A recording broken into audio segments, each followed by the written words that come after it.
श्रीखण्डालिप्तभालं मणिमयमुकुटं मस्तके चन्द्रखण्डं गण्डं यो लक्षलाभाभिगसुतयुगयोश्चुम्बति प्रेमकुण्डं यद्धस्ते लड्डुपिण्डं वितरति मधुतां विघ्ननाशप्रचण्डं सिद्ध्या बुद्ध्यायुतन्तं वरदमिह भजे मंगलम वक्रतुंडम।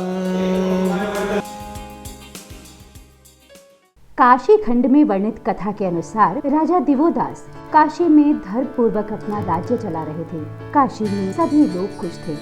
इस कालावधि में भगवान भोलेनाथ मंदरांचल में वास कर रहे थे, लेकिन प्रभु काशी के वियोग जनित संताप से व्याकुल थे। अतः काशी में पुनः गमन हेतु भगवान ने सूर्यदेव, योगिनियों और विभिन्न देवताओं को राजा दिवोदास के राज्य में कमी निकालने के लिए भेजा, परंतु सभी लोग विफल रहे। उसके बाद भगवान का आदेश पाकर गणेश जी मंदरांचल छोड़कर काशी आए। काशी में भगवान गणेश ने अपनी माया जाल से राजा दिवोदास की प्रजा को अपने वश में कर लिया तथा राजा रानी को भी उद्वेलित कर दिया। भगवान गणेश यहाँ अपने को सफल मानकर काशी में 56 विनायक रूप में विराजित हो गए। काशी में विराजित इन 56 विनायक मंदिरों की यात्रा महाफलदायक मानी गई है, लेकिन काशी में जो लोग शारीरिक अक्षमता के कारण 56 विनायक मंदिरों की यात्रा नहीं कर पाते, ऐसे लोगों के लिए एकादश विनायक यात्रा का विकल्प है। ये विनायक मंदिर सिद्ध पीठ माने गए हैं तथा काशी के प्रमुख मंदिरों में इनकी गणना होती है। आज हम आपको यात्रा कराएंगे काशी के एकादश रुद्र विनायक की। हमारी यात्रा का पहला पड़ाव है काशी विश्वनाथ मंदिर के समीप विराजित ढूंढीराज विनायक मंदिर। आइए चलते हैं। काशी खंड में वर्णित कथा के अनुसार जब भगवान भोलेनाथ मंदरांचल से काशी पहुँचे तो काशी में कदम रखते ही उन्होंने सबसे पहले गणेश जी की पूजा की और उनके प्रयासों के लिए उनकी सराहना की और घोषणा की कि इस स्थान पर भगवान गणेश को ढूंढीराज विनायक के रूप में जाना जाएगा और विश्वनाथ मंदिर में आने वाले जो श्रद्धालु बाबा विश्वनाथ से पहले ढूंढीराज की पूजा करेंगे, उन पर बाबा विश्वनाथ की विशेष अनुकंपा होगी। मान्यता है कि जो श्रद्धालु नियमित रूप से ढूंढीराज गणेश की पूजा करते हैं, उन्हें सभी पापों से मुक्ति मिलती है और वो मोक्ष के भागी होते हैं। वाराणसी कैंट से गोदौलिया के रास्ते विश्वनाथ गली स्थित इस मंदिर तक पहुंचा जा सकता है। ढूंढीराज विनायक के दर्शन के बाद अब हम चलते हैं हरिश्चंद्रेश्वर विनायक मंदिर में दर्शन के लिए। इस मंदिर के बारे में काशी खंड के 61वें अध्याय में वर्णन किया गया है, तो आइए चलते हैं।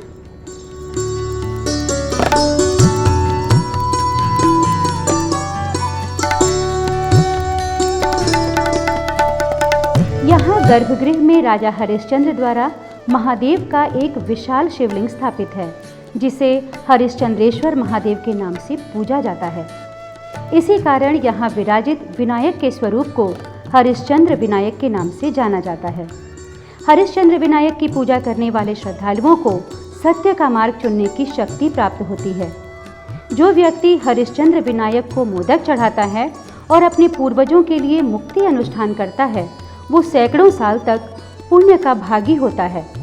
यहाँ आने वाले श्रद्धालु राजा हरिश्चंद्र द्वारा स्थापित हरिश्चंद्रेश्वर महादेव की भी पूजा अर्चना करते हैं।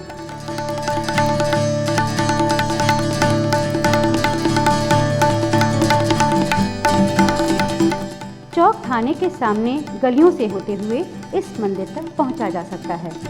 गंगा नदी के रास्ते आने वाले भक्त संकटा घाट की सीढ़ियां चढ़कर यहाँ पहुंच सकते हैं।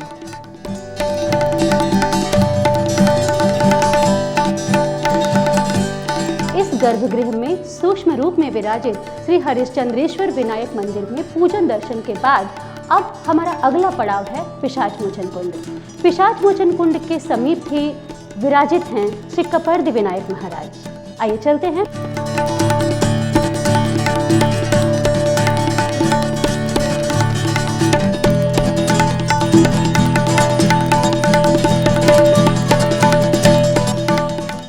एक कथा के अनुसार गणेश जी एक बार ज्ञानधारी नाम के एक प्रेत को काशी लाए और उसकी मुक्ति के लिए वो काल भैरव गए, गंगा जी गए, लेकिन उस प्रेत आत्मा को मुक्ति नहीं मिली।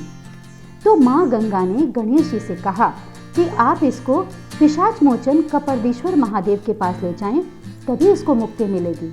गणेश जी ज्ञानधारी को यहाँ लाए और उसको मुक्ति मिल गई। क्योंकि भगवान भोलेनाथ यहाँ विराजित थे, इसीलिए गणेश जी महाराज भी यहाँ कपर्दी विनायक के रूप में विराजित हुए।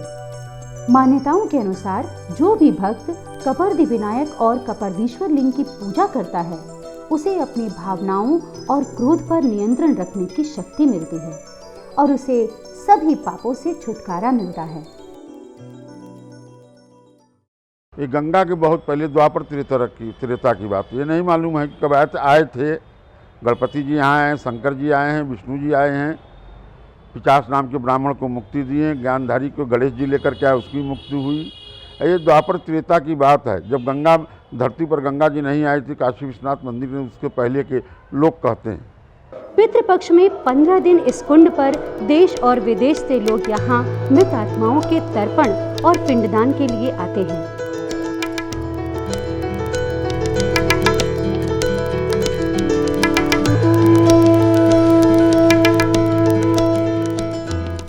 पिशाच मोचन कुंड के पास स्थापित इस मंदिर पर कैंट स्टेशन से लहुराबिल पहुंचकर पैदल जाया जा सकता है। कपर्दी विनायक मंदिर में पूजन अर्चन के बाद अब हम चलेंगे काशी के रुद्र एकादश विनायक के अगले स्वरूप का दर्शन करने। पंचगंगा घाट स्थित बिंदु माधव मंदिर के पास ही अवस्थित है रुद्र विनायक का अगला स्वरूप बिंदु विनायक महाराज। आइए चलते हैं।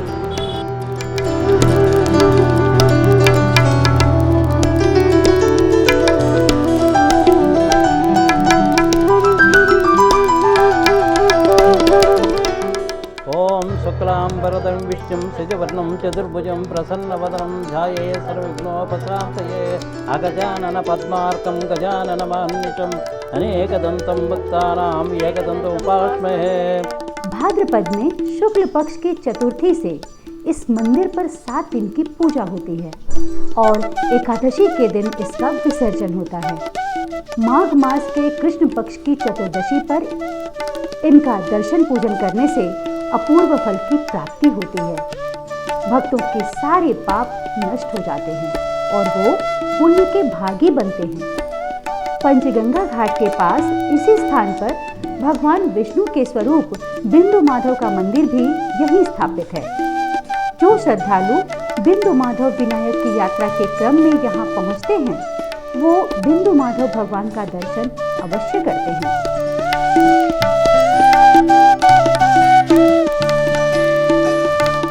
भाद्रपद के शुक्ल पक्ष के दिन जो है गणेश जी की पूजा होती है। 7 दिन की पूजा होती है यहाँ पर, और जो है एकादशी के दिन इनका विसर्जन होता है, दशमी के दिन भादों में। और माघ महीने में इनका जो है चौथ के दिन इनका जो है दर्शन करने से, पूजा करने से अपूर्व फल मिलता है।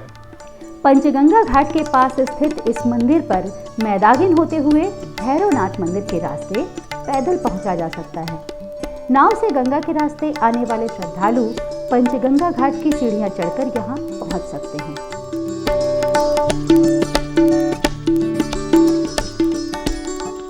बिंदु माधव और बिंदु विनायक मंदिर में दर्शन पूजन के बाद अब हम चलेंगे सीना विनायक मंदिर की ओर। ये मंदिर संकटा घाट के पास संकटा गली में अवस्थित है।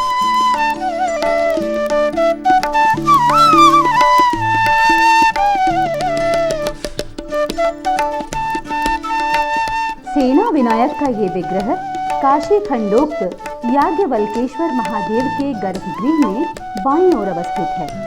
56 विनायक का ये स्वरूप एकादश रुद्र यात्रा करने वाले श्रद्धालुओं के आस्था का केंद्र है। मान्यता है कि सेना विनायक की पूजा करने से भक्तों को असंख्य शक्तियों और जीत का आशीर्वाद मिलता है। चौक थाने के सामने गली से होते हुए संकटा घाट पर स्थापित इस मंदिर तक पहुंचा जा सकता है। जो श्रद्धालु जलमार्ग से जाना चाहते हैं, वो प्रसिद्ध सिंधिया घाट के समीप बने संकटा घाट से होते हुए प्राचीन संकटा मंदिर के पास की गली में अवस्थित इस मंदिर तक पहुंच सकते हैं। रुद्र विनायक का अगला स्वरूप सीमा विनायक मणिकर्णिका कुंड के पास अवस्थित है। तो आइए चलते हैं सीमा विनायक मंदिर पर मत्था टेकने।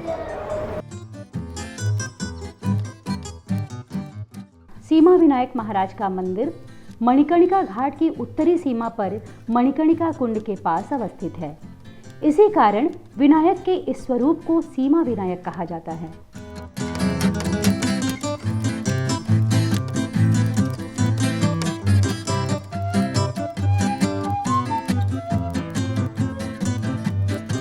मणिकर्णिका कुंड के पास अवस्थित सीमा विनायक स्वरूप के दर्शन के बाद अब हमारी टीम चलेगी काशी के केदारखंड स्थित चिंतामणि मंदिर। आइए चलते हैं।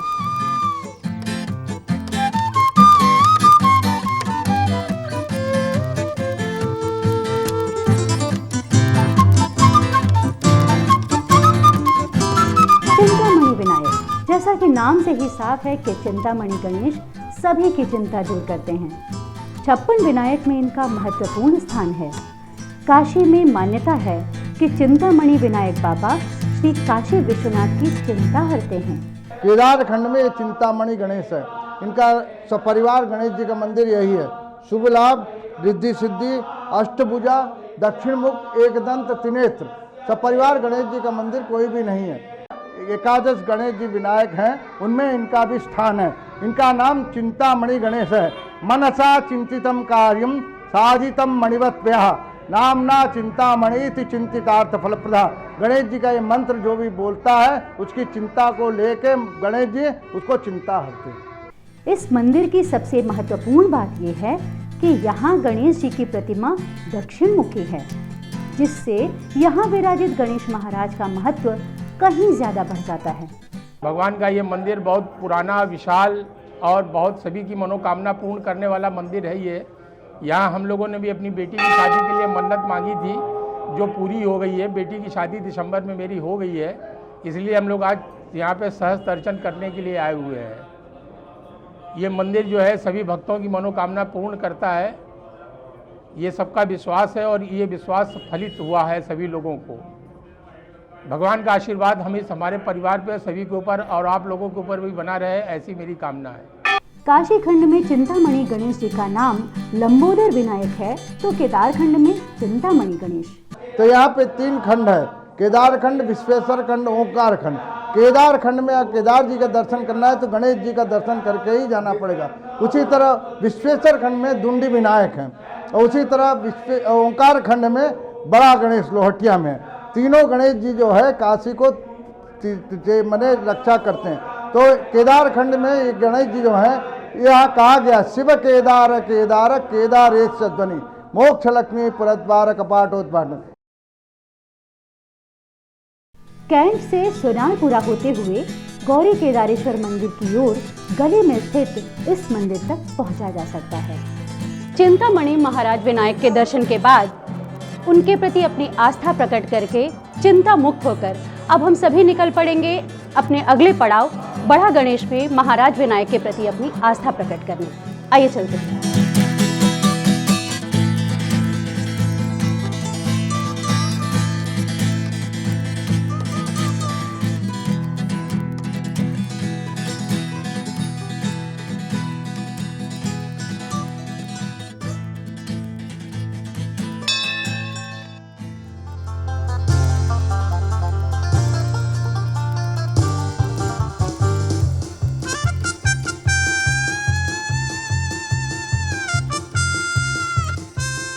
महाराज विनायक का ये मंदिर 40 खंभों पर एक विशेष शैली में बना हुआ है। हिंदू मान्यता के अनुसार किसी भी भवन का 40 खंभों पर टिका होना अत्यंत शुभ माना जाता है। मंदिर परिसर में प्रवेश द्वार पर बना नक्काशीदार दरवाजा आने वाले श्रद्धालुओं के आकर्षण का केंद्र है। मंदिर के गर्भगृह में भगवान गणेश की एक बड़ी सी प्रतिमा स्थापित है। ये त्रिनेत्रधारी प्रतिमा स्वयंभू है। मान्यता है कि इनका प्रादुर्भाव 2000 वर्ष पुराना है। जब काशी में गंगा माँ के साथ मंदाकिनी नदी भी रहती थी, उस समय भगवान गणेश की ये प्रतिमा मिली थी। उस दिन माघ मास की संकष्टी चतुर्थी थी। हर साल गणेश चतुर्थी के दिन श्रद्धालु बड़ी संख्या में गणेश महाराज के पूजन अर्चन के लिए यहाँ पहुँचते हैं। मान्यता है कि भगवान गणेश के इस स्वरूप के दर्शन मात्र से भक्तों की सभी मनोकामनाएं पूर्ण हो जाती हैं। इस मंदिर में भी भगवान गणेश अपने पूरे परिवार के साथ विराजित हैं। पत्नी रिद्धि सिद्धि सहित इनके दोनों पुत्र शुभ और लाभ भी यहाँ विराजित हैं।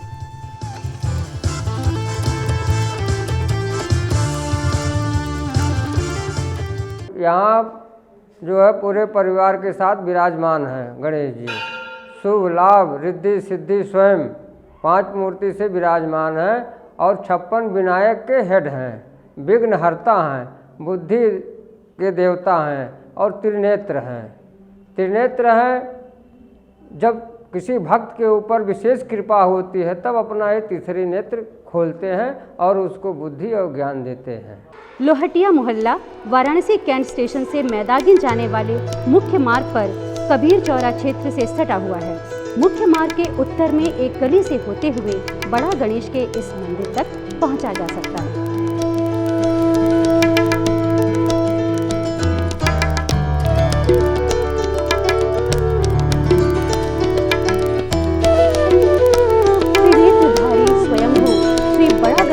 महाराज के दर्शन के बाद यात्रा का अगला पड़ाव है सिंधिया घाट के समीप आत्मा वीरेश्वर मंदिर में विराजित श्री मित्र विनायक गणेश जी का मंदिर। आइए चलते हैं।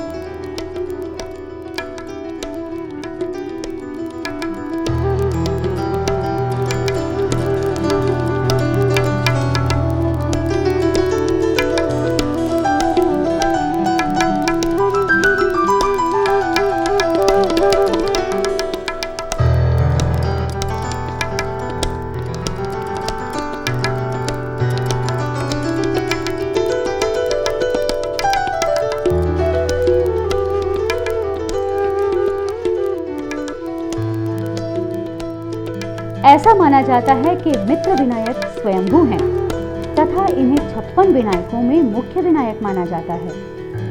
आत्मा वीरेश्वर मंदिर परिसर में विराजित मित्र विनायक की ये प्रतिमा चमकदार नारंगी रंग की है। यहाँ विराजित श्री गणेश जी महाराज की प्रतिमा 3 नेत्रों वाली है। भगवान शिव का पुत्र होने के कारण ऐसी मान्यता है कि इनकी तीसरी आंख में भक्तों के जीवन के सभी विघ्नों को हरने की क्षमता है। मित्र विनायक अपने नाम के अनुरूप मानवता के शुभचिंतक माने जाते हैं। यहाँ आने वाले भक्त इसी मंदिर परिसर में विराजित वीरेश्वर महादेव का भी दर्शन पूजन करते हैं। मां नवदुर्गा के षष्ठम स्वरूपा मां कात्यायनी भी इसी गर्भगृह में विराजित हैं। मित्र विनायक का ये मंदिर भी संकटा गली में ही अवस्थित है। सेना विनायक और सीमा विनायक के दर्शन के साथ ही भक्त इनका दर्शन पूजन भी कर सकते हैं। एकादश विनायकों में प्रमुख मित्र विनायक की कृपा उनके सभी भक्तों पर बनी रहे, ऐसी कामना के साथ अब हम रुख करते हैं लक्ष्मी कुंड स्थित पुणिताक्ष विनायक मंदिर का।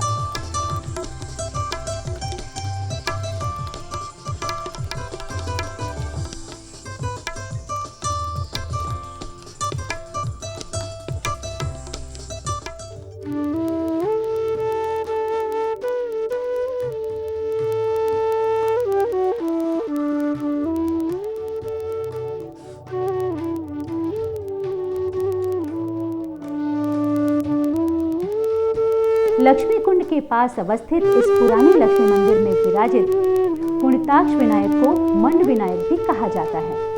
56 विनायकों में से ये ऐसे विनायक हैं जिनके दोनों दांत हैं और इनकी सूंड बाईं ओर है।